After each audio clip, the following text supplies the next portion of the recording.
EG, patnubay at gabay ng magulang ay kailangan sa mga batang manonood. Heto na ang kwento ng walang hanggang pagmamahalan sa ikaw lang ang mamahalin. Hatid ng Sunsilk with Nano Complex. New Ariel Stain Lift with Deep Clean Technology. Nescafe Classic at Dynamite.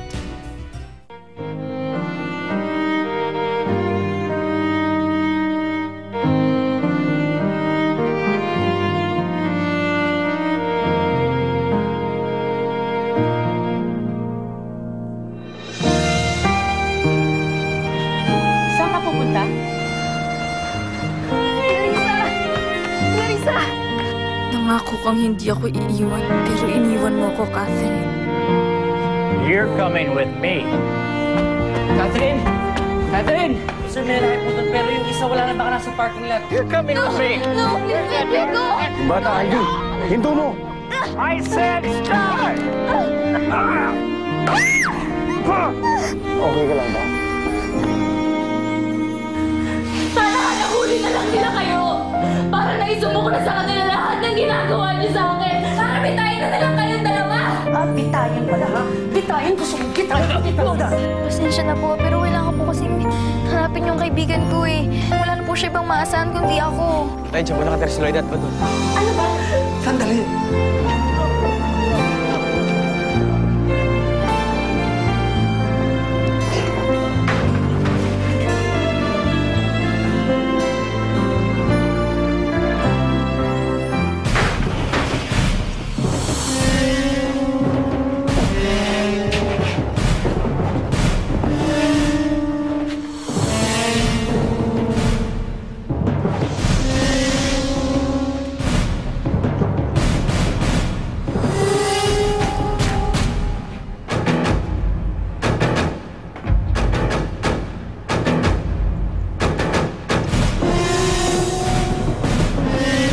Sir!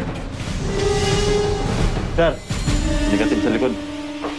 Ano tayo, nakita niyo sila? Jeff! Di ba sabi ko sa'yo huwag kang susunod? Gusto ko lang kasi malamin kung nandito pa sila. Wala sila rito! Okay, man. Let's move out. Diba?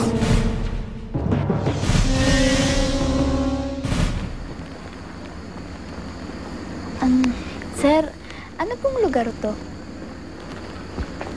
Ito ang foundation ko, Catherine. Kung wala ka pang matutuluyan, pwedeng dito ka na muna tumira. Naku, sir, nakakahiya naman po.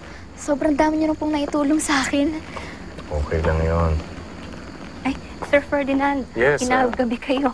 Miss Pellegrino, this is Catherine. Ay, kumusta ka? Pansamantalang dito na muna siya tutuloy sa atin. Ganun ba? O, sige ha. Ihahanda ko muna yung tutuluyan mo, ha? Sige, Sir Ferdinand. Okay, thank Good you. evening, ha? Napakaswerte ko po. Merong isang katulad niyo na gustong tumulong sa akin. Alam mo, gusto ko talagang ginagawa yung ganyan eh. Pakiramdam ko kasi, pag may natutulungan akong mga ibang bata, para ko na rin natutulungan yung anak kong matagal nang nawalay sa akin. Ano bang nangyari?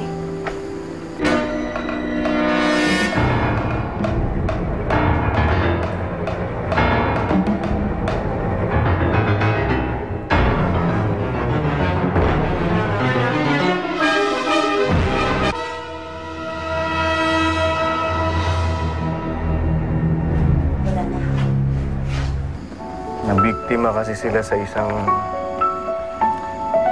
nangyaring trahedya. Silang mag-ina, na-aksidente sila. Sinubukan ko silang hanapin, pero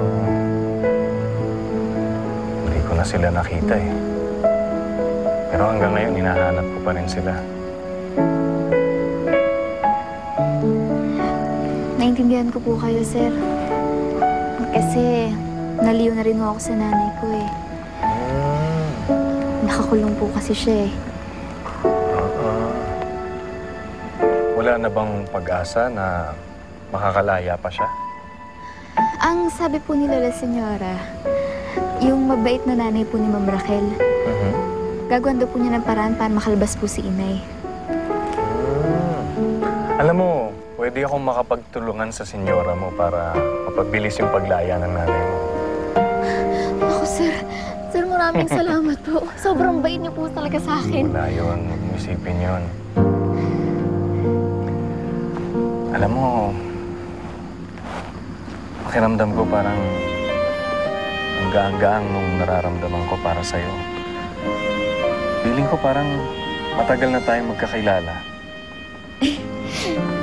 Oo nga po, sir eh. Kahit ako, mahiyain po talaga ako.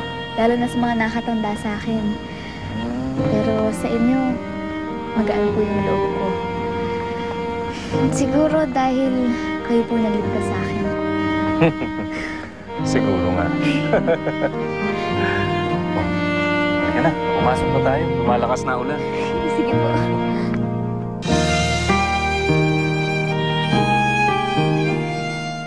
Mawawalan niya kayo.